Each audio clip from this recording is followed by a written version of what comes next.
नमस्कार. रामकृष्ण हरी.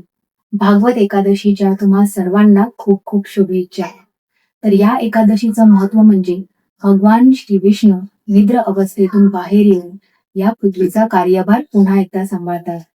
तसंच आपण देखील आपल्या आयुष्याचा चार्ज पुन्हा घेऊ शकतो. आपलं आयुष्य रिस्टार्ट करू शकतो आणि ते कसं करायचं त्याच्या काही टेक्निक्स मी तुम्हाला सांगू इच्छिते.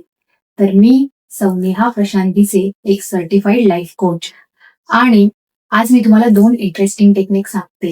होओपोनोपोनो आणि लॉ ऑफ अट्रॅक्शन. होओपोनोपोनो ही एक हवाईन हीलिंग टेक्निक आहे. ह्या टेक्निकमध्ये आपण आपल्या ऊर्जेवर काम करून आपल्या आयुष्यातील समस्यांचं समाधान मिळवू शकतो. आणि लॉ ऑफ अट्रॅक्शन म्हणजे आकर्षणाचे नियम. आकर्षणाचे नियम वापरून आपण आपल्याला आयुष्यात हव्या असणाऱ्या गोष्टी साध्य करू शकतो. यांचा डिटेल तुम्हाला माहिती हवी असेल तर मला कॉमेंट करून कळवा की तुम्हाला ते जाणून घ्यायला आवडेल का? आणि मला जरूर कळवा की हा व्हिडिओ तुम्हाला कसा वाटला. धन्यवाद.